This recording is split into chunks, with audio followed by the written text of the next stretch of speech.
आज हम प्रथम इकाई स्थिर विद्युत की प्रथम पार्ट विद्युत क्षेत्र का एक टॉपिक विद्युत द्विध्रुव उसके बारे में अध्ययन करेंगे। विद्युत द्विध्रुव क्या होता है उसके बारे में देखें तो ये मिलकर बना हुआ है विद्युत प्लस द्विध्रुव से। विद्युत का अर्थ लिया जाएगा आवेश से, और जो द्विध्रुव है वो मिलकर बना हुआ है द्वि प्लस ध्रुव से। द्वि का मतलब होता है दो और ध्रुव का मतलब होता है ध्रुवता। दो ध्रुवता आवेश में दो ध्रुवता कौन कौन सी होगी? तो वो दो ध्रुवता होगी, एक होगा धनावेश और दूसरा होगा ऋणावेश। एक होगा धनावेश और दूसरा ऋणावेश, मतलब कि दो ध्रुवता होगी अपने पास में और विपरीत ध्रुवता वाले दो आवेशों से मिलकर एक निकाय बनेगा जिसे अपन विद्युत द्विध्रुव कहेंगे। दो अलग अलग आवेश कुछ इस तरीके से, एक ऋणावेश माइनस क्यू और दूसरा धनावेश प्लस क्यू, जिन्हें बहुत ही अत्यल्प दूरी पर, मान लेता हूं क्यू दूरी पर अगर रखा जाए तो इससे बना जो निकाय है वो निकाय क्या कहलाता है? विद्युत द्विध्रुव। इसके जो एग्जांपल्स हैं उस एग्जांपल पर जाए, उनके उदाहरण देखें अपन। तो उदाहरण में अगर HCl को डिसॉल्व किया जाए तो ये H डेल प्लस और Cl डेल माइनस में टूटता है, जो कि अत्यल्प दूरी पर रहते हैं और एक निकाय बनाते हैं जिसे अपन विद्युत द्विध्रुव कहते हैं। इसी प्रकार NaCl जो कि Na डेल प्लस और Cl डेल माइनस, जो कि अत्यल्प दूरी पर रहते हुए एक निकाय बनाएंगे माइनस क्यू और प्लस क्यू से, एक छोटा सा निकाय बनेगा, उस निकाय को कहा जाएगा विद्युत द्विध्रुव। तो द्विध्रुव के जो एग्जांपल है वो H del plus Cl del minus, N del plus Cl del minus, ये एग्जांपल हो जाएंगे विद्युत द्विध्रुव के। तत्पश्चात अपन देखें विद्युत द्विध्रुव आगमन, एक इसी का ही टॉपिक है, वो है सर विद्युत द्विध्रुव आगमन। क्या होता है विद्युत द्विध्रुव आगमन, उसके बारे में पढ़ते हैं।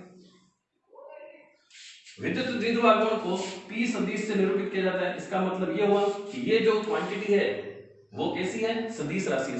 ये राशि कैसी है? सदिश राशि। विद्युत द्विध्रुव आगमन को परिभाषित करने से पहले हम इसके गणितीय जो सूत्र है उस पर जाते हैं, जो दिया जाता है P सदिश इज इक्वल टू Q गुणा 2A सदिश।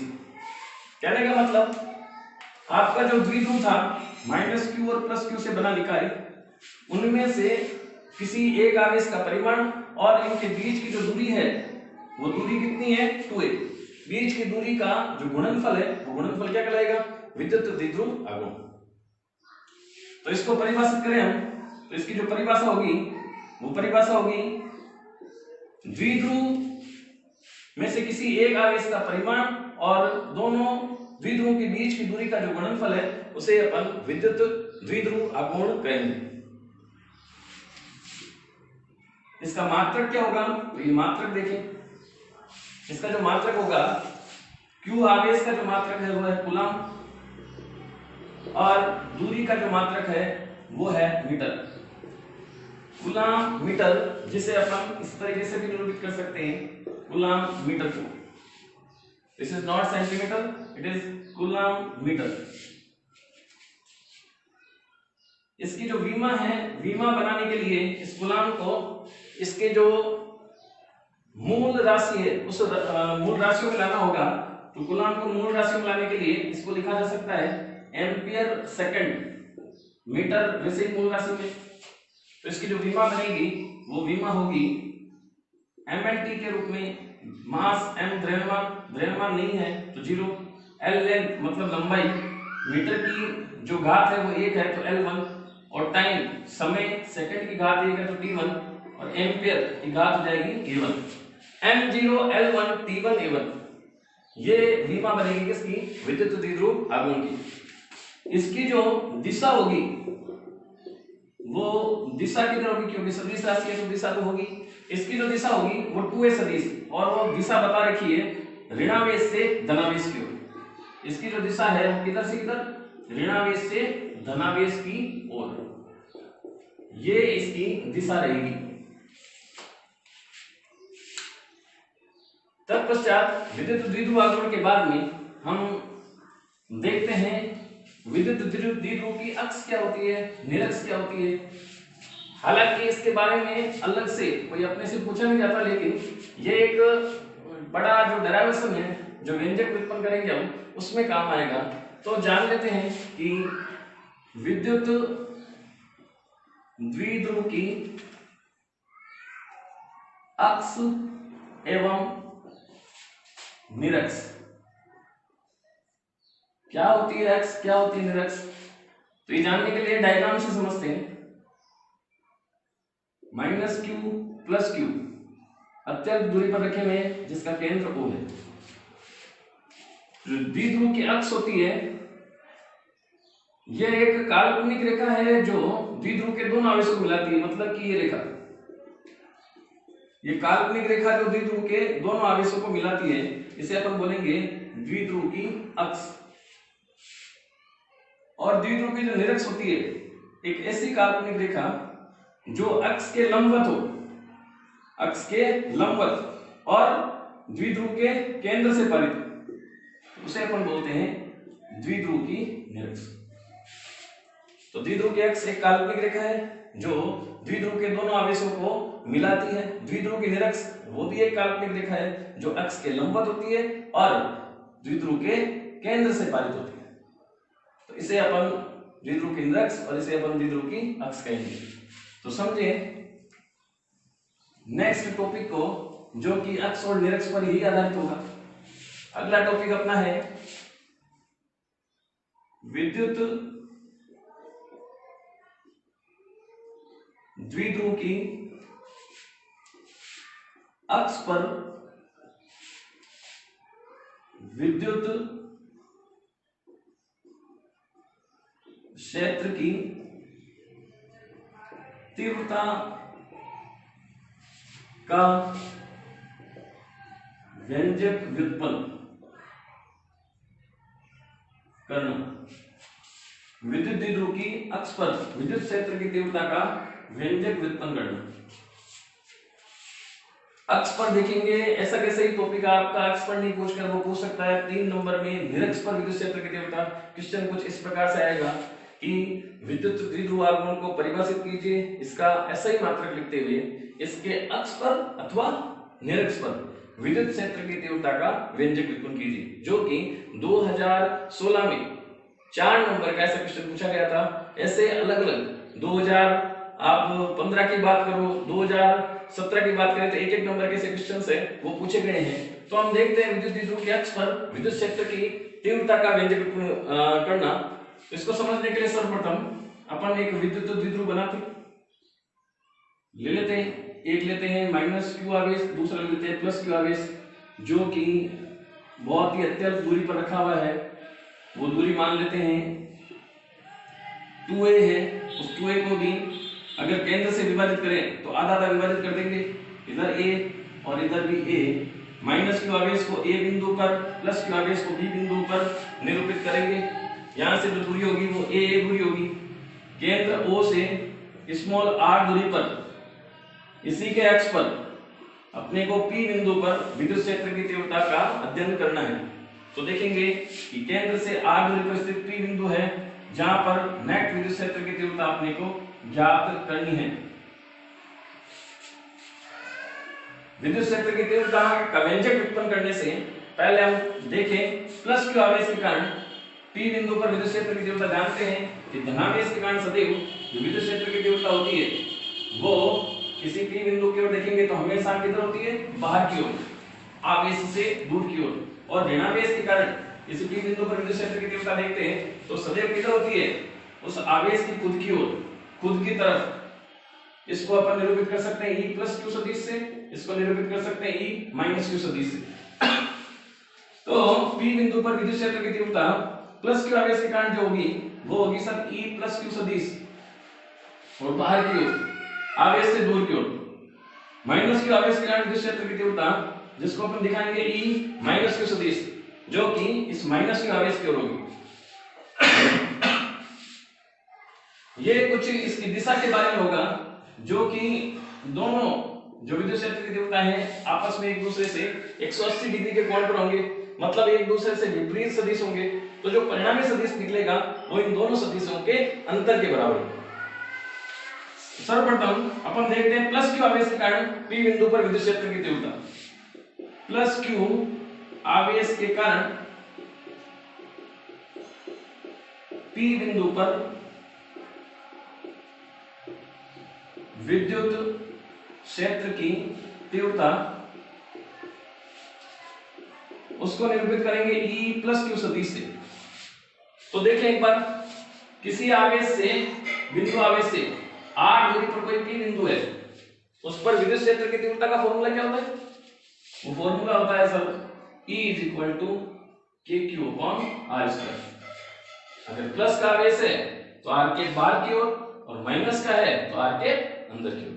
लेकिन r दूरी पर अगर विद्युत क्षेत्र की तीव्रता देखोगे तो केवल परिमाण लिखा जाएगा kq/r²। देखें हम यहाँ प्लस क्यू आवेश के कारण, यहाँ प्लस क्यू, इसके कारण यहां से जो बीपी दूरी है वहां पर विद्युत क्षेत्र की तीव्रता का फॉर्मूला क्या होगा? तो वो होगा kq/bp²। बीपी है कितना? तो बीपी को देखो, टोटल ओपी है वो है अपना r, और जो ओबी है वो है a। तो ओपी में से अगर ओबी को माइनस कर दूं तो बीपी रहेगा। वापस देखें, बीपी किसके इक्वल होगा? ओपी माइनस ओबी। ओपी इक्वल है आर के और ओबी इक्वल है ए के। तो बीपी किसके इक्वल होगा? बीपी इक्वल होगा सर टोटल आर माइनस ए।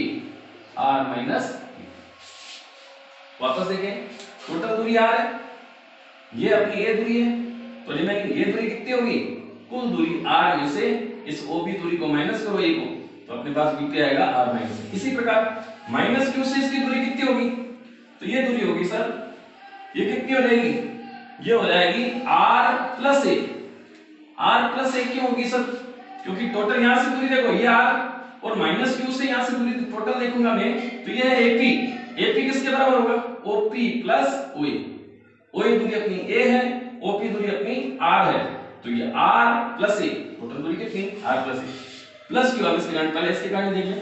प्लस क्यू आवेश के कारण पी बिंदु पर विद्युत क्षेत्र की तीव्रता E प्लस क्यू सदिश इक्वल टू kq/r। r नहीं सर, तो कितना? r माइनस, ये होगा r माइनस ए का होल स्क्वायर। दिशा किधर है?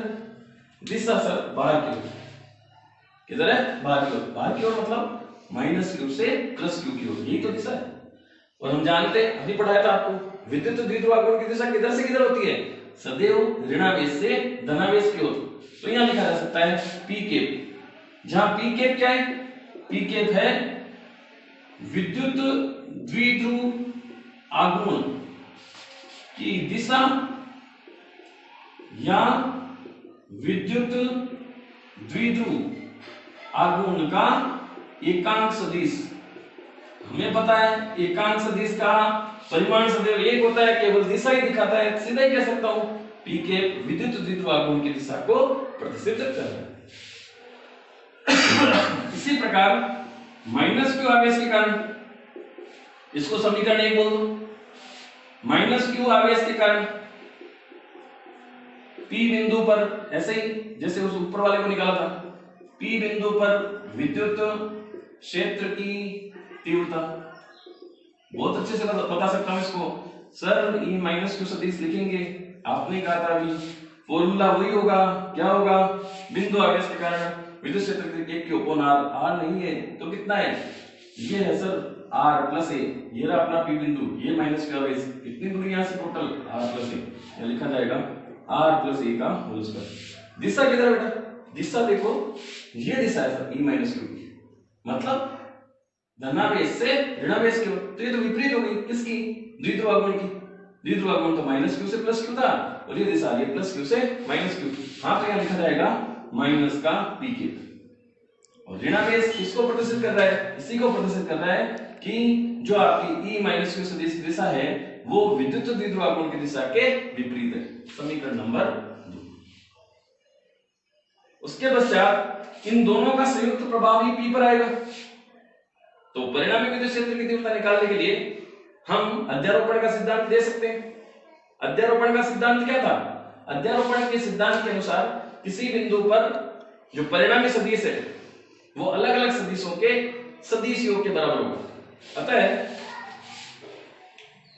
अध्यारोपण सिद्धांत से, अध्यारोपण सिद्धांत से मैं ऊपर लिख देता हूं थोड़ा। इसको मिटा देते हैं। अध्यारोपण सिद्धांत से देखें कि परिणामी विद्युत क्षेत्र की तीव्रता कितनी आएगी, उसको देख लेते हैं।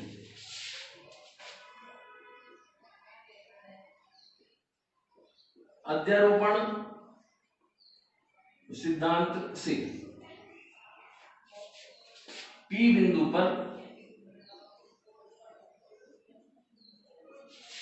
परिणामी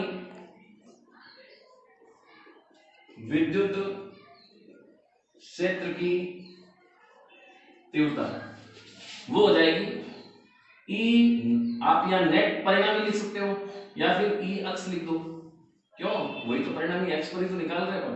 E अक्ष सदिश क्या बोलता है अध्यारोपण सिद्धांत, कुल विद्युत क्षेत्र की तीव्रता जो दो सदिश है E प्लस क्यू सदिश और E माइनस क्यू सदिश, उनके सदिशों के बराबर होता है। तो E प्लस क्यू सदिश प्लस E माइनस क्यू सदिश, समीकरण नंबर 3। समीकरण 1 से E प्लस क्यू सदिश का मान और समीकरण 2 से E माइनस क्यू सदिश का मान इस समीकरण 3 में रख देंगे।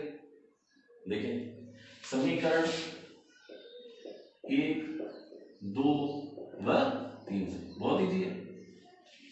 1, 2, 3 से मान रखूंगा तो पहले देख लेते हैं, इन मानों को ना मिटाते हुए मान रख लेते हैं। E x सदिश is equal to E plus q, क्या मान है कि Q upon R minus A का होल स्क्वायर, P के सदिश है ना, P के दिशा को ही तो दिखा रहा है, एकांक सदिश है।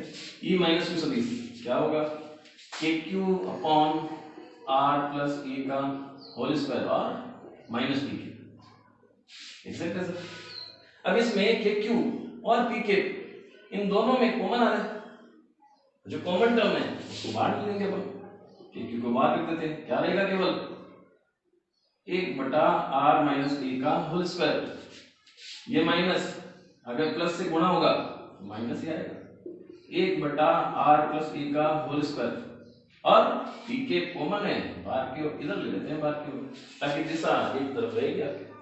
हाँ जी देखिए अब तो बहुत इजी हो गया। अब तो केवल इस गणितीय जो समीकरण है उसको सोल्व करना है, बहुत अच्छी तरीके से आप कर लोगे इसको, देखो किस तरीके से कर पाओगे। के क्यू क्या करेंगे, इन दोनों का एलसीएम ले लेते हैं, क्या लेते हैं एलसीएम, एलसीएम मतलब इनका लेसे ले लेते हैं सर, r माइनस ए का होल स्क्वायर और r प्लस ए का होल स्क्वायर। हाँ जी इसको सोल्व करें, भाग लगाते हैं इसमें, ये तो कैंसिल हो जाएगा, केवल ये जो टर्म रहती है उसको ऊपर वाली टर्म से गुणा कर देते हैं, तो ये हो जाएगा r प्लस ए का होल स्क्वायर, माइनस चिन्ह है, सेम टू सेम इसमें भी ऐसे ही होगा, r माइनस ए का होल स्क्वायर, तो ये बन जाएगा सर के क्यू अपॉन, इसको पूरा सोल्व करें तो ये होगा r square plus A square plus 2ra। Sir कहां से हुआ, a प्लस b का होल स्क्वायर, बीजगणित का सामान्य सूत्र जानते हैं, ऐसा ही माइनस चिन्ह यहां रखो, a माइनस b का whole square, a minus b का होल स्क्वायर कैसे, a स्क्वायर plus b square minus 2ab, sir बहुत इजी है तो, और ये कैसे, ये होगा r माइनस a और r प्लस a का होल स्क्वायर और b के, चलो जी अभी इसको सोल्व करें, इसको सोल्व में यहां कर देता हूं, देखो एक बार किस तरीके से हो जाएगा, ये होगा के क्यू और यहां देखो इसको सोल्व करें, थोड़ा सा इधर लिख देता हूं, के क्यू इसको करें तो कितना r square plus A square plus 2ra, minus symbol को अंदर अगर गुणा किया जाए, माइनस का r स्क्वायर माइनस का a square minus minus plus upon, देखो एक छोटा सा फॉर्मूला और आ गया, कौन सा फॉर्मूला है सर, a माइनस b और a plus b, a minus b गुणा a plus b, a square minus b square, तो एक बीजगणित का एक छोटा सा सूत्र उसको भी अपन यूज कर लेते हैं, ये हो जाएगा r square minus a square whole square हो गई और अंत में p के। हाँ जी सर सोल्व करें, देखो r square minus r square cancel करेगा इसको, a स्क्वायर को लेस कर देगा, 2ra क्या 4ra, हाँ जी सर ये हो जाएगा k q into 4ra upon यहां बनेगा r square minus a square का होल स्क्वायर और p के। बहुत अच्छी, अभी क्या करें, यहां देखो सर a तो छोटा है ना r से, जो आपका ए क्या था, 2a था, जो कि अत्यल्प दूरी थी इनके बीच, उन दो आवेशों के बीच जो द्विध्रुव का निर्माण कर रहे थे। आर क्या था, केंद्र से प्रेक्षण दूरी थी उस पी बिंदु की, बहुत ज्यादा है, ए तो छोटा है सर आर से, तो स्क्वायर कर दूंगा बहुत बहुत छोटा हो जाएगा। अब इस ऐसी छोटी टर्म को आर स्क्वायर के साथ में जोड़े या घटाएं कोई फर्क नहीं पड़ेगा, बहुत नगण्य है। मैं तुम्हें कहूं 10,000 में से एक को माइनस करो, क्या फर्क पड़ना है, कोई फर्क नहीं पड़ना। हाँ तो इस ए स्क्वायर को नगण्य मानते हुए क्या कर सकते हैं, छोड़ सकते हैं, रिमूव कर दो इसको। हाँ तो सर इसको ए स्क्वायर हटाऊं तो इस समीकरण सोल्व हो जाएगी, इजी फॉर्मूला आएगा आपने भी, के क्यू गुणा 4r अपॉन ये हो जाएगा आर स्क्वायर का स्क्वायर, आर की घात 4 और पी के एक जो आर है इससे कैंसिल होगा, आर की घात कितनी हो जाएगी 3, हो जाएगा k q into 4a upon r q और पी के। अब देखो थोड़ा सा इस फॉर्मूले को छोटा बनाता हूं, एक दूसरे फॉर्मूले में कन्वर्ट करता हूं, तो इसको ऐसा लिख सकता हूं 2, देखो थोड़ा सा इधर लिख देता हूं अच्छे से दिखाई देगा आपको, देखें ई अक्ष सदिश इज इक्वल टू, यहां से लिखो के क्यू 4a को आप ऐसे लिखो, 2 को बाहर लो, 2 को उस ए के साथ रखो, देखो ये फॉर्मूला दिखाई दे रहा होगा आपको, और कुछ फर्क भी नहीं पड़ना, 4 को आप ऐसे लिख सकते हो 2 2 4 वापस वैसे वैसे बनना है। हाँ तो 2k q into 2a upon r q और pk, q into 2a क्या होता है, बहुत अच्छे तरीके से जानते हैं, अभी पढ़ाया था आपने, क्या होता है विद्युत द्विध्रुव आघूर्ण। विद्युत द्विध्रुव आघूर्ण को किससे निरूपित करते हैं, p से sir, 2k q into 2a को लिख देंगे p upon r q pk, यहां लिख दें, जहां pk क्या है बेटा, pk है सॉरी, जहां p is equal to q into 2a, p क्या है विद्युत द्विध्रुव आघूर्ण जानते हैं। हाँ तो अपने पास में अंततः एक व्यंजक व्युत्पन्न हो चुका है जो है 2kp अपॉन r3, ये अपना एक फाइनल फॉर्मूला होगा, एक अंतिम सूत्र होगा जो बताएगा हमें कि किसी भी विद्युत द्विध्रुव के कारण उसकी अक्ष पर किसी बिंदु P पर जो केंद्र से r दूरी पर है वहां फॉर्मूला होगा 2kp अपॉन r3।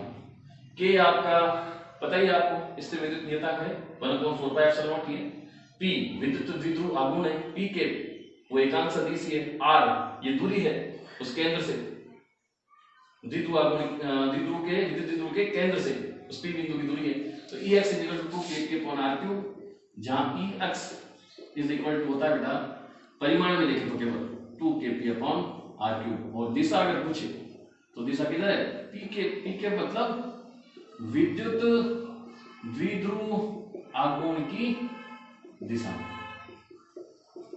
तो अंततः हमने ये फॉर्मूला जो सूत्र था, ये व्यंजक था, उसको व्युत्पन्न कर लिया है। अगला टॉपिक अपना रहेगा कि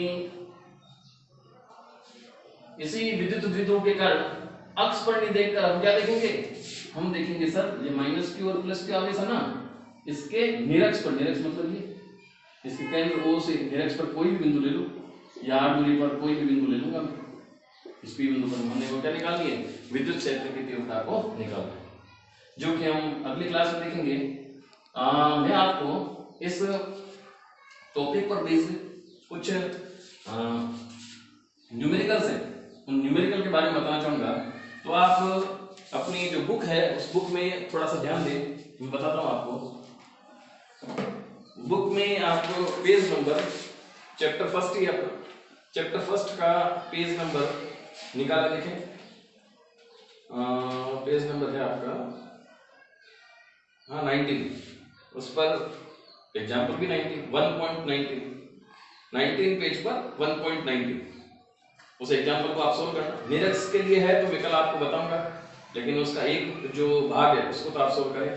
और ऐसे ही आप कुछ एग्जाम्पल्स इसमें भी देख सकते हो, आपके अभ्यासार्थ जो प्रश्न है उसमें बहुचयनात्मक प्रश्न में आप क्वेश्चन नंबर देखो, एक क्वेश्चन है क्वेश्चन नंबर 12, ऐसा ही क्वेश्चन नंबर आपका 7, क्वेश्चन 7, क्वेश्चन 12, ये सारे जो क्वेश्चन हैं, ये दोनों क्वेश्चन आपके विद्युत द्विध्रुव आगमन पर आधारित हैं। उनको एक बार आप करने का प्रयास करें। और ऐसे ही आप कुछ अतिलघुरात्मक जो प्रश्न देखोगे उनमें भी आपको कुछ ऐसे प्रश्न मिल जाएंगे, जैसे क्वेश्चन नंबर 12 है, विद्युत द्विध्रुव आगमन को परिभाषित कीजिए। ऐसे ही आप बड़े जो क्वेश्चंस हैं, उन बड़े क्वेश्चंस में भी देख सकते हैं कि इससे संबंधित निम्नदात्मक प्रश्न हैं जो बता रखा है विद्युत द्विध्रुव किसे कहते हैं, द्विध्रुव आगमन को परिभाषित कीजिए, इसकी अक्षीय रेखा, अक्षीय रेखा मतलब ये अभी अक्ष रेखा पर स्थित किसी बिंदु के लिए विद्युत क्षेत्र की तीव्रता का व्यंजक उत्पन्न कीजिए। बताया था मैंने आपको, काफी बार एग्जाम में पूछा गया है, 4 नंबर में क्वेश्चन आए हैं। तो एक बार बेटा 30 निम्नदात्मक प्रश्न का जो तीसरा क्वेश्चन है उसको भी आप सोल्व करें घर पे। तो ये सारा आपके लिए होमवर्क रहेगा। और आंकिक प्रश्न में से भी कुछ क्वेश्चन इससे जो संबंधित प्रश्न हैं उन प्रश्नों को आप सोल्व करें। आज के लिए इतना ही, धन्यवाद।